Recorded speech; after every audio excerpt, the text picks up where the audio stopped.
സകല ജാതികളോടും പ്രസംഗിക്കണം. ലൂക്കോസിന്റെ സുവിശേഷം 16 അധ്യായത്തിന് 15-ാം വാക്യം പരിശോധിച്ചാൽ എന്താണ് പ്രസംഗിക്കേണ്ടതെന്ന് ആ വേദഭാഗത്ത് രേഖപ്പെടുത്തിയിരിക്കുന്ന കാണുവാൻ സാധിക്കും. അവിടെ ഇങ്ങനെയാണ് രേഖപ്പെടുത്തിയിരിക്കുന്നത്: യേശു പിന്നെയും അവരോട്, നിങ്ങൾ പുറപ്പെട്ട് സകല ജാതികളോടും സുവിശേഷം പ്രസംഗിപ്പിൻ. അതായത് സുവിശേഷം പ്രസംഗിക്കണം. ആരോടാ? സകല മനുഷ്യരോടും. ഈ ഭൂമിയിലെ സകല മനുഷ്യരോട് സുവിശേഷം പ്രസംഗിക്കണം എന്ന് കർത്താവ് കൽപ്പിക്കുകയുണ്ടായി. മാത്രമല്ല, എന്താണ് പ്രസംഗിക്കേണ്ടതെന്ന് തിരുവെഴുത്തിൽ കർത്താവ് തന്നെ ശിഷ്യന്മാർക്ക് കൊടുത്തിരിക്കുന്ന നിർദ്ദേശം കാണുവാൻ സാധിക്കും. ലൂക്കോസിന്റെ സുവിശേഷം 24 അധ്യായം 46-47 വാക്യം പരിശോധിച്ചാൽ ആ വേദഭാഗത്ത് ഇങ്ങനെയാണ് രേഖപ്പെടുത്തിയിരിക്കുന്നത്: ക്രിസ്തു കഷ്ടം അനുഭവിക്കുകയും മരിച്ചവരിൽ നിന്ന് 3-ാം നാൾ ഉയർത്തെഴുന്നേൽക്കുകയും അവിടുത്തെ നാമത്തിൽ മാനസാന്തരവും പാപമോചനവും യെരൂശലേമിൽ തുടങ്ങി സകല ജാതികളോടും പ്രസംഗിക്കുകയും വേണം.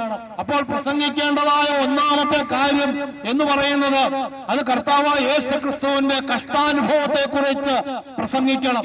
എന്തിനാണ് യേശുക്രിസ്തു ഈ ഭൂമിയിൽ കടന്നു വന്ന താന് 5 കോടതികളിൽ 6 പ്രാവശ്യം വിസ്തരിച്ചിട്ടും മരണകരമായ യാതൊരു കുറ്റവും ചെയ്തിട്ടില്ല എന്ന് തെളിയിക്കപ്പെട്ടിട്ട് അവിടുന്ന് എന്തുകൊണ്ട് ക്രൂശിൽ മരിച്ചു എന്ന് ചോദിച്ചാൽ അതിനൊരു ഏക ഉത്തരം ഇത് മാത്രമേ ഉള്ളൂ: മനുഷ്യവർഗത്തിന്റെ പാപത്തിന്റെ പരിഹാരം വേറൊരു മാർഗമില്ലാതിരുന്നത് കൊണ്ട്.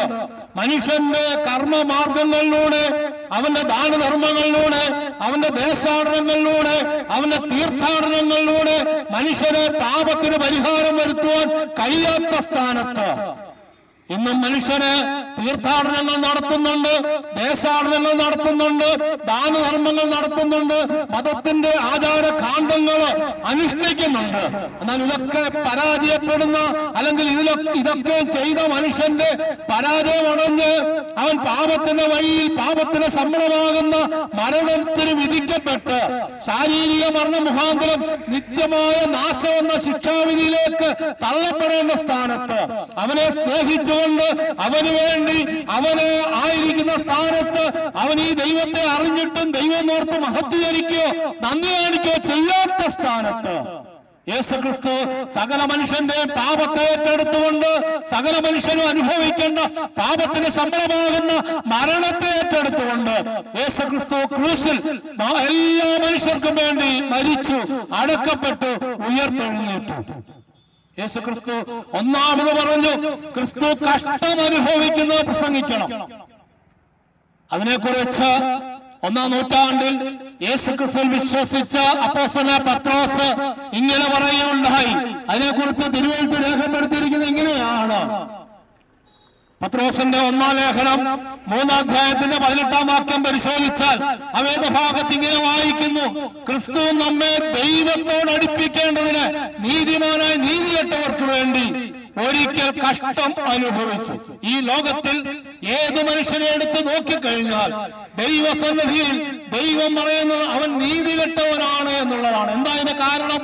പാപം മനുഷ്യനെ നീതികെട്ടവനാക്കി, നീതിക്ക് അർഹതയില്ലാത്തവനാക്കി നിത്യമായ നാശത്തിലേക്ക് തള്ളിക്കളയുന്ന സ്ഥാനത്ത് മനുഷ്യനെ ദൈവത്തോട് അടുപ്പിക്കുവാൻ മനുഷ്യന്റെ ബുദ്ധിമൂശയിൽ ഉരുത്തിരിഞ്ഞ സകല മാർഗങ്ങളും ഒരുപോലെ പരാജയപ്പെട്ട സ്ഥാനത്ത് യേശുക്രിസ്തു മനുഷ്യന് വേണ്ടി അവിടുന്ന് മഹാദൈവമായിരിക്കെ മനുഷ്യനായിട്ട് ഈ ഭൂമിയിലേക്ക് കടന്നു വന്ന സകല മനുഷ്യർക്കും വേണ്ടി അവിടുന്ന് തന്നെത്താൻ മറുവിലേക്ക് കൊടുത്തുകൊണ്ട് ക്രൂശിൽ മരിച്ച് അടക്കപ്പെട്ട് ഉയർത്തെഴുന്നേറ്റ് വലിയ രക്ഷയൊരുക്കി.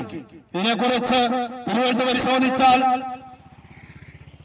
തിമോഥെയോസിന്റെ 2-ാം ലേഖനം അതിന്റെ 1-ാം അധ്യായം 4-ാം വാക്യത്തിൽ ഇങ്ങനെ വായിക്കുന്നു: ദൈവം ഒരുവനല്ല, ദൈവത്തിന് മനുഷ്യർക്കും ഒരുവൻ, എല്ലാവർക്കും വേണ്ടി മറുവിലെ തന്നെത്താൻ കൊടുത്ത മനുഷ്യനായ ക്രിസ്തു യേശു തന്നെ എല്ലാവർക്കും വേണ്ടി മറുവിലയായി കൊടുക്കുവാൻ.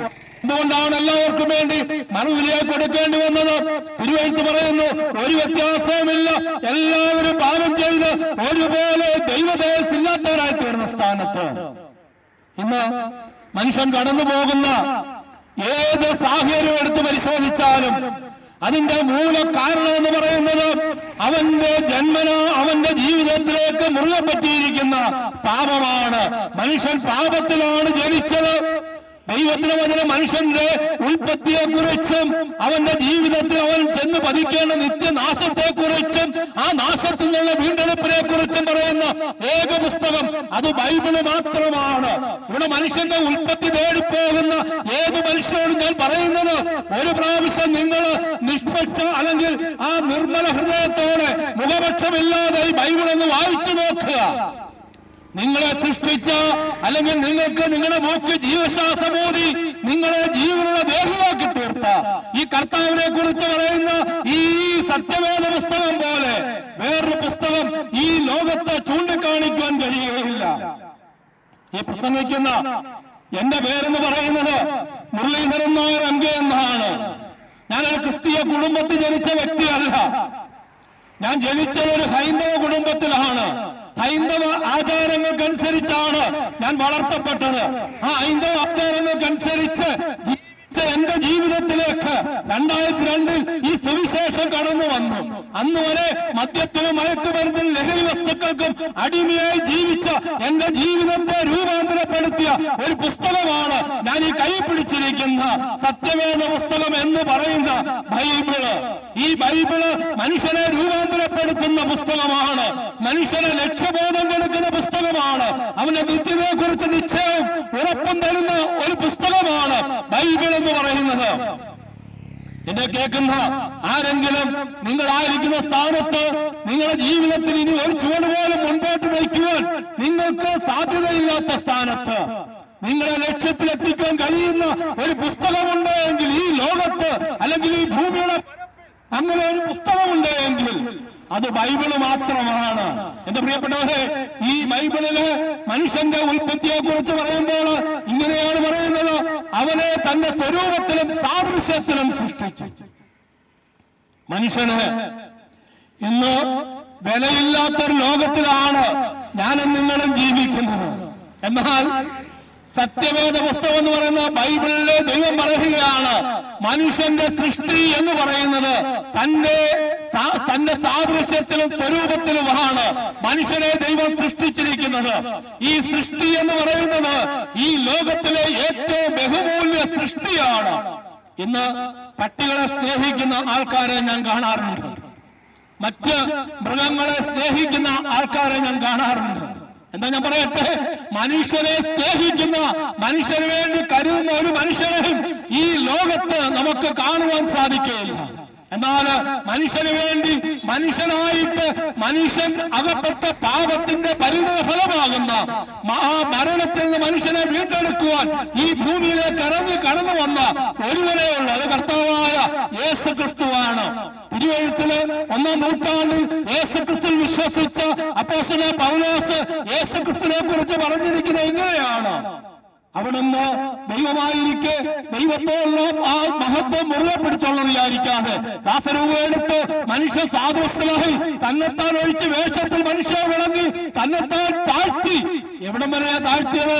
എന്റെ പ്രിയപ്പെട്ടവരെ, ഞാനും നിങ്ങളും പാപത്തിന്റെ കുഴഞ്ഞ ചേറ്റിൽ പാപത്തിന്റെ ശമ്പളമാകുന്ന മരണത്തെ കാത്തുകിടന്ന സ്ഥാനത്ത് എന്റെ നിങ്ങളെ മരണത്തെ നീക്കുവാൻ മനുഷ്യന് ഈ ലോകത്തിൽ ചെയ്യുന്ന കർമ്മമാർഗങ്ങളിലൂടെ, ആചാരകാണ്ഡങ്ങളിലൂടെ ഒരിക്കലും മനുഷ്യന് അവന്റെ കർമ്മകാണ്ഡങ്ങളിലൂടെ കടന്നുപോയി അതിനെ അല്ലെങ്കിൽ ദൈവത്തെ പ്രസാദിപ്പിക്കാൻ കഴിയാത്ത സ്ഥാനത്ത് മനുഷ്യന് വേണ്ടി മനുഷ്യനായിട്ട് ഈ ഭൂമിയിലേക്ക് കടന്നു വന്ന് മനുഷ്യൻ അനുഭവിക്കേണ്ട സകല പാപത്തിന്റെ ശിക്ഷ ഏറ്റെടുത്ത ഒരുവനേ ഉള്ളൂ. അത് കർത്താവായ യേശുക്രിസ്തു മാത്രമാണ്. അതുകൊണ്ടാണ് കർത്താവ് യേശുക്രിസ്തു ഒന്നാമത് പറഞ്ഞത്, ക്രിസ്തു കഷ്ടം അനുഭവിക്കുകയും പിന്നെ മരിച്ചവരിൽ നിന്ന് 3-ാം നാൾ ഉയർത്തെഴുന്നേൽക്കുകയും, മരിച്ചവരിൽ നിന്ന് ഉയർത്തെഴുന്നേറ്റ ഒരുവനേ ഉള്ളൂ. അത് കർത്താവ് യേശുക്രിസ്തു മാത്രമാണ്. എങ്ങനെയാണ് അവിടെ മരിച്ചത്? അവിടുന്ന് മരിച്ചതിനെ കുറിച്ച് തിരുവെഴുത്ത് പറയുന്നത് എങ്ങനെയാണ്? റോമർക്ക് ലേഖനം 4-ാം വാക്യം പരിശോധിച്ച് അവിടെ ഇങ്ങനെ വായിക്കുന്നു, നമ്മുടെ അതിക്രമ നിമിത്തം മരണത്തിനേൽപ്പിക്കപ്പെട്ടു. ഈ ലോകത്തിൽ അനേക മരണങ്ങൾ നമുക്ക് കാണുവാൻ സാധിക്കും. കഴിഞ്ഞ ദിവസം ഒരു പെൺകുട്ടി ആത്മഹത്യ ചെയ്തു. തന്റെ കാമുകൻ തന്നെ വിവാഹം കഴിക്കാമെന്ന് വാഗ്ദത്തം നൽകി ആ വാഗ്ദത്തത്തിൽ നിന്ന് പിന്മാറിയപ്പോൾ തനിക്ക് അത് സഹിക്കാൻ കഴിയാത്ത നിലയിൽ തന്റെ ഹൃദയത്തിന് അത് വേദനയായപ്പോൾ താന് ആത്മഹത്യ ചെയ്തു. അതുപോലെ എത്രയെത്ര പേര് ആത്മഹത്യ ചെയ്യുകയാണ്. കഴിഞ്ഞ ചില നിമിഷങ്ങൾക്ക് മുമ്പ് എന്റെ സഹോദരനായ ബ്രദർ ജോബി എന്ന് പറയുകയുണ്ടായി, യൗവനക്കാരിടയിൽ ഇന്ന് ആത്മഹത്യകൾ പെരുകി വരികയാണ്. ഒരു കാലത്ത് പ്രായം ചെന്നവരാണ് ആത്മഹത്യ ചെയ്തിരുന്നതെങ്കിൽ ഇന്ന് പ്രായം ചെന്നവർ അല്ലെങ്കിൽ ഒരു പ്രായം കഴിഞ്ഞവരാരും ആത്മഹത്യക്ക് തുനിയാറില്ല. എന്നാൽ അന്ന് എന്തുകൊണ്ടാണ് പ്രായം ചെന്നവർ ആത്മഹത്യ ചെയ്തെന്ന് ചോദിച്ചാൽ പലപ്പോഴും കാർഷിക കെണിയിൽ അകപ്പെട്ട് പലരും ആത്മഹത്യക്ക് തുനിഞ്ഞ ചരിത്രം നാമ പത്രവാർത്തകൾ കേട്ടിട്ടുണ്ട്. എന്നാൽ ഇന്ന് യൗവനക്കാർ എന്തുകൊണ്ട് ആത്മഹത്യ ചെയ്യുന്നു എന്ന് ചോദിച്ചാൽ അവരുടെ മുമ്പിൽ അവർക്ക് അവരുടെ ജീവിതത്തിലേക്ക് കടന്നു വരുന്ന പ്രശ്നങ്ങളെ തരണം ചെയ്യാൻ കഴിയാത്ത സ്ഥാനത്ത്, അതിന് പരിഹാരം കണ്ടെത്താൻ കഴിയാത്ത സ്ഥാനത്ത് അവരെ തിരഞ്ഞെടുക്കുന്ന വഴിയാണ് ആത്മഹത്യ എന്നുള്ളത്. എന്റെ പ്രിയപ്പെട്ടവരെ, ആത്മഹത്യ ഒരു പരിഹാരമല്ല കേട്ടോ. മനുഷ്യൻ ഈ ലോകം വിട്ടാല് അവനൊരു മരണമുണ്ട്. ശാരീരിക മരണത്തിന് ശേഷം അവന് നിത്യമായ ഒരു മരണമുണ്ട്. തിരുവഴുത്തതിനെ കുറിച്ച് വ്യക്തമായി ഓർമ്മപ്പെടുത്തുന്ന ഇങ്ങനെയാണ്: ഒരിക്കൽ മരിക്കുകയും പിന്നെ ന്യായവിധിയും മനുഷ്യർക്ക് നിയമിച്ചിരിക്കാൻ ക്രിസ്തു അങ്ങനെ അനേകരുടെ പാപങ്ങളെ ചോപ്പാൻ ഒരിക്കൽ അർപ്പിക്കപ്പെട്ടു. യേശു ക്രിസ്തു എന്തിനു മരിച്ചെന്ന് ചോദിച്ചാൽ ഒരിക്കൽ മരണമുണ്ട്, അതിനുശേഷം മനുഷ്യന് ഒരു ന്യായവിധി ഉണ്ടായിരുന്നു. ന്യായവിധി എന്താണെന്ന് ചോദിച്ചാൽ എന്തിനാണെന്ന് ചോദിച്ചാൽ ഒറ്റ കാര്യം നിങ്ങൾക്ക് പറയാനുള്ളൂ. ന്യായവിധി എന്നതോ വെളിച്ചമാകുന്ന ക്രിസ്തു ഈ ലോകത്ത് വന്നിട്ടും മനുഷ്യന്റെ പ്രവൃത്തി ദോഷമുള്ളതാകിയാൽ, അതായത് പാപത്തിൽ ജീവിക്കുന്ന മനുഷ്യന് സുവിശേഷം കൊണ്ട് പാപത്തിന് പരിഹാരം വരുത്താൻ കഴിയാത്ത സ്ഥാനത്ത് ആ പാപത്തിന് പരിഹാരം വരുത്തിയ കർത്താവിനെ എനിക്ക് വേണ്ട എന്ന് തള്ളിപ്പറഞ്ഞ് മുന്നോട്ട് പോകുമ്പോൾ ആ പാപം അവനെ കൊല്ലുന്നു. യാക്കോബിന്റെ ലേഖനം, പുസ്തകത്തില് ബൈബിളില് യാക്കോബിന്റെ ലേഖനം എന്ന് പറയുന്നൊരു ലേഖനമുണ്ട്. അതിനകത്ത് ഇങ്ങനെയാണ് പറയുന്നത്: മോഹം ഗർഭം ധരിച്ച് പാപത്തെ പ്രസവിക്കുന്നു, പാപ മരണത്തെ പിറന്നു. പാപമാണ് മരണത്തിന്റെ കാരണം. തിരുവെഴുത്ത് പരിശോധിച്ചാൽ റോമർക്കെതിരെ 4:24 വാക്യം വായിക്കുന്നു: പാപത്തിന് ശമ്പളം മരണമത്രേ. ഈ ലോകത്തിൽ ഏത് മനുഷ്യനും ആ പാപത്തിൽ നിന്ന് പരിഹാരം വരാതെ മരിച്ചാൽ അവൻ പോകുന്നത് നിത്യമായ നരകത്തിലേക്കാണ്, ന്യായവിധിയിലേക്കാണ്. അങ്ങനെ ആരും പോകാതിരിക്കാനാണ് 2026 വർഷങ്ങൾക്ക് മുമ്പ് കർത്താവായ യേശു ക്രിസ്തു അവിടുന്ന് ദൈവമായിട്ടും ദൈവത്തോടുള്ള സമത്വം മുറുകെ പിടിച്ചെന്ന് വിചാരിക്കാതെ ദാസരൂപമെടുത്ത് മനുഷ്യ സാദൃശ്യനായി തന്നെത്താൻ ഒഴിച്ച് വേഷത്തിൽ മനുഷ്യൻ ഈ ഭൂമിയിലേക്ക് വന്ന് സകല മനുഷ്യന്റെ പാപത്തിനു വേണ്ടി മരിപ്പാനിടയായി തീർന്നു. അതിനെക്കുറിച്ച് തിരുവെഴുത്ത് വായിക്കുന്നത് എങ്ങനെയാണ്: നമ്മുടെ അതിക്രമ നിമിത്തം മരണത്തിനേൽപ്പിക്കപ്പെട്ടു.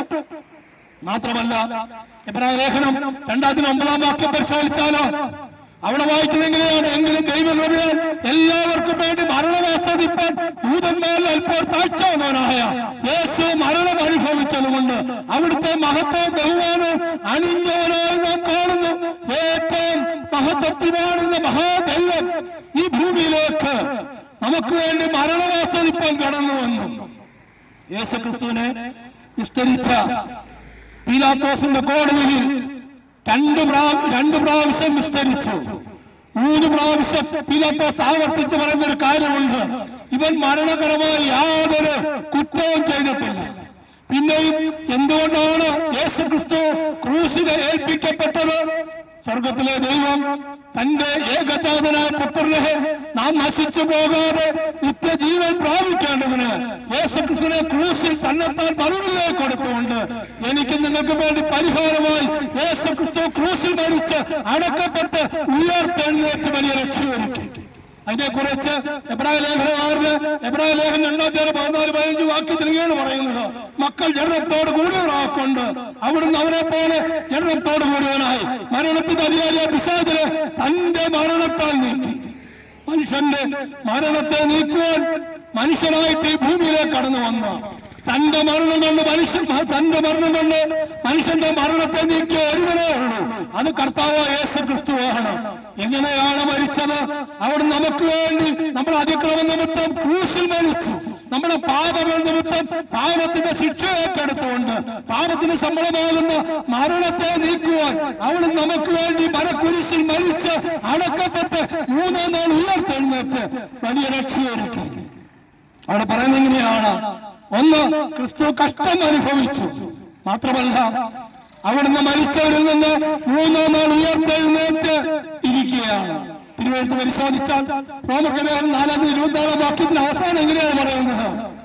അവിടെ നമുക്ക് വേണ്ടി നമ്മുടെ അതിക്രമ നിമിത്തം മരണത്തിലേൽപ്പിക്കപ്പെട്ടു, നമ്മുടെ നീതികരണത്തിനായി മരണത്തെ ജയിച്ച് ഉയർത്തെഴുന്നേറ്റിരിക്കുന്ന യേശുക്രിസ്തുവിൽ വിശ്വസിക്കുന്ന നിങ്ങൾക്കും കണക്കിടാനുള്ളതാകിയാൽ തന്നെ എന്റെ പ്രിയപ്പെട്ടവരെ, നിങ്ങളുടെ അധ്വാനം ചെലവഴിക്കേണ്ട, നിങ്ങളുടെ ആരോഗ്യം ചെലവഴിക്കേണ്ട, നിങ്ങളുടെ സമ്പത്ത് ചെലവഴിക്കേണ്ട, നിങ്ങൾ അടിച്ചുകൊണ്ട് നടക്കേണ്ട, ഒരു ചുമടെടുക്കണ്ട, ദേശാടനം തീർത്ഥാടനം ചെയ്യണ്ട, ദാനധർമ്മം ചെയ്യണ്ട, തീർത്ഥാടനം ചെയ്യണ്ട. നിങ്ങൾക്കുള്ളതെല്ലാം വെറ്റിവിറക്കി നിങ്ങളുടെ പാപത്തിന്റെ ഫലമാകുന്ന മരണത്തെ നീക്കുവാൻ യാഗം കഴിക്കണ്ട. കാരണം കർത്താവായ യേശുക്രിസ്തു ഏകയാഗമായി അവിടുന്ന് ക്രൂശിൽ മരിച്ച് അടക്കപ്പെട്ട് ഉയർത്തെഴുന്നേറ്റ് വലിയ രക്ഷയൊരുക്കി. ഇതുകൊണ്ട് മനുഷ്യനുണ്ടായ ഗുണം എന്ന് പറയുന്നത് അവിടെ പറയുന്നത് ഇങ്ങനെയാണ്: ക്രിസ്തു കഷ്ടം അനുഭവിക്കുകയും മരിച്ചവരിൽ നിന്ന് മൂന്നാം നാൾ ഉയർത്തെഴുന്നേൽക്കുകയും അവിടുത്തെ നാമത്തിൽ മാനസാന്തരവും പാപമോചനവും യെരുശലേമിൽ തുടങ്ങി സകല ജാതികളിലും പ്രസംഗിക്കപ്പെടണം. മനുഷ്യനൊരു മാനസാന്തരം ആവശ്യമാണ്. എങ്ങനെയാണ് മാനസാന്തരം ആവശ്യം? എന്തിനു വേണ്ടിയാണ് മാനസാന്തരം ആവശ്യം? യേശുക്രിസ്തു ഈ ഭൂമിയിൽ വന്ന് തന്റെ ശുശ്രൂഷ ആരംഭിച്ചപ്പോൾ താൻ ആ ശുശ്രൂഷയുടെ ആരംഭത്തിൽ പറഞ്ഞ ഒരു കാര്യം എങ്ങനെയാണ്? കാലം തികഞ്ഞു, ദൈവരാജ്യം സമീപിച്ചിരിക്കാൻ മാനസാന്തരപ്പെട്ട് സുവിശേഷത്തിൽ വിശ്വസിക്കണം, മാനസാന്തരപ്പെടണം. എന്താണ് മാനസാന്തരം എന്ന് പറഞ്ഞാൽ? ഇന്ന് ഒരുപക്ഷെ അങ്ങനെയുള്ള അനേകരെ സമൂഹത്തിൽ കാണുവാൻ സാധിക്കും. പക്ഷേ അവരുടെ മാനസാന്തരം കൊണ്ട് യാതൊരു പ്രയോജനവും ഉണ്ടാകാറില്ല. 4 ദിവസം മദ്യപിക്കാതിരുന്നാൽ മാനസാന്തരമാണെന്ന് പറയുന്ന അനേകരെ നമുക്ക് സമൂഹത്തിൽ കാണുവാൻ സാധിക്കും. എന്നാൽ യഥാർത്ഥ മാനസാന്തരം എന്താണ്? പാപത്തെ കുറിച്ചുള്ള ബോധം വന്ന് പാപത്തിന് പരിഹാരം വരുത്തിയ യേശുക്രിസ്തുവിലേക്ക് തിരിയുന്നതാണ് യഥാർത്ഥ മാനസാന്തരം എന്നുള്ളത്. അതിനെക്കുറിച്ച് 1-ാം നൂറ്റാണ്ടിൽ യേശുക്രിസ്തുവിൽ വിശ്വസിച്ച അപ്പോസ്തലൻ പത്രോസ് അതിനെ കുറിച്ച് പറയുന്നത് എങ്ങനെയാണ്? അപ്പോസ്തല പ്രവൃത്തി 3:19 വാക്യം വായിച്ചാൽ ഇങ്ങനെയാണ് വായിക്കുന്നത്: ആകയാൽ മാനസാന്തരപ്പെട്ട് നിങ്ങളുടെ പാപങ്ങളെ മാറ്റിയിട്ടേണ്ടതിന് മാനസാന്തരപ്പെട്ട് തിരിഞ്ഞുകൊള്ളുവിൻ. അതിന് മാനസാന്തരം എന്ന് പറയുന്നത് പാപമോചനത്തിന് ആ ഉള്ള വഴി തുറക്കുകയാണ് ചെയ്യുന്നത്. യഥാർത്ഥമായും തെസ്സലോനിക്കയിലുള്ള വിശ്വാസികളെ കുറിച്ച് പറയുന്നത് എങ്ങനെയാണ്? അവർ മാനസാന്തരപ്പെട്ടപ്പോൾ അവർ അന്ന് വരെ ജീവിച്ച സാഹചര്യങ്ങളെ വിട്ട് ദൈവത്തിലേക്ക് തിരിഞ്ഞു. അതായത് ഇന്ന് വരെ ജീവിക്കുന്ന പാപപ്രവർത്തികളെ ഉപേക്ഷിച്ച് ദൈവത്തിലേക്ക് തിരിയുന്നതാണ് യഥാർത്ഥ മാനസാന്തരം എന്ന് പറയുന്നത്. അങ്ങനെ മാനസാന്തരപ്പെട്ടവരെ കുറിച്ച് ദൈവവചനം പറയുന്നത് എങ്ങനെയാണ്? അവർക്ക് പാപമോചനമുണ്ട്. എന്താണ് പാപമോചനത്തിന്റെ കാരണം?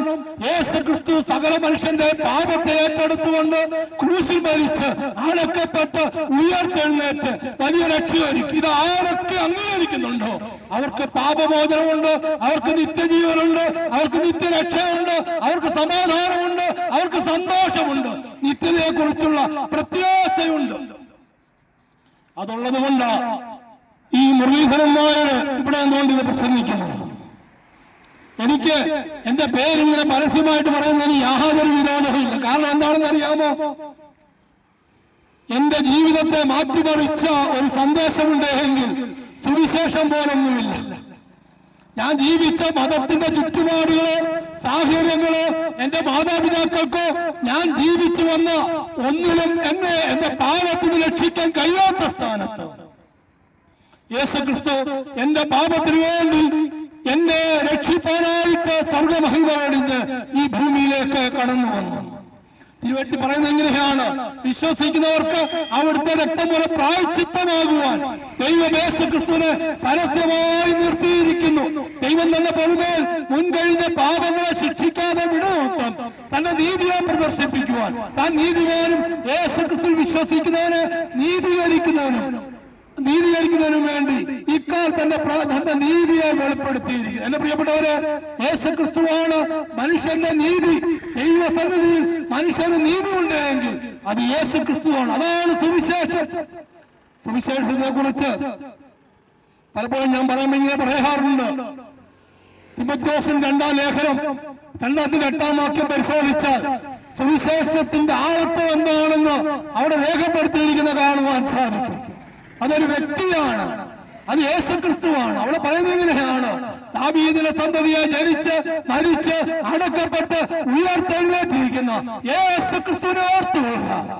അതായത് അവിടുന്ന് ദാവീദിന്റെ സന്തതിയായി രാജകുടുംബത്തിൽ ജനിച്ച് സർവ മനുഷ്യനും വേണ്ടി ഒരു ദരിദ്രനെ പോലെ അവൻ ജനിച്ച് ആ പശുത്തൊട്ടിൽ കിടത്തിയെന്നാണ് തിരുവചനത്തിൽ വായിക്കുന്നത്. അതിനെക്കുറിച്ച് ദൂതന്മാര് അന്ന് യെരൂശലേമിൽ ആടിനെ കാത്തു പാലിച്ച ഇടയന്മാരോട് പറയുന്ന ഒരു സന്ദേശം ഇങ്ങനെയാണ്. ലൂക്കോസിന്റെ സുവിശേഷം 2-ാം അധ്യായത്തിന്റെ 8 മുതൽ 12 വരെയുള്ള വാക്യം പരിശോധിച്ച് അവിടെ ഇങ്ങനെ വായിക്കുന്നു. അവിടെ പറയുന്ന അന്ന് ഇടയന്മാർ രാത്രിയിൽ ആട്ടിൻകൂട്ടത്തെ കാവൽ കാത്തുകൊണ്ട് വെളിയിൽ പാർത്തിരുന്നു. അപ്പോൾ കർത്താവിന്റെ ഒരു ദൂതൻ അവരുടെ അരികെ നിന്നു. കർത്താവിന്റെ തേജസ് അവരെ ചുറ്റി മിന്നി. അവർ ഭയപരവശരായി തീർന്നു. ദൂതൻ അവരോട്, ഭയപ്പെടേണ്ട, സർവ്വജനത്തിൽ ഉണ്ടാകുന്ന മഹാ സന്തോഷം ഞാൻ നിങ്ങളോട് സുവിശേഷിക്കുന്നു. കർത്താവായ ക്രിസ്തു എന്ന രക്ഷിതാവ് ഇന്ന് ദാവീദിന്റെ പട്ടണത്തിൽ നിങ്ങൾക്കായി ജനിച്ചിരിക്കുന്നു. സർവ്വജനത്തിൽ ഉണ്ടാകുന്ന മഹാ സന്തോഷമാണ് യേശു ക്രിസ്തു. എങ്ങനെയാണ്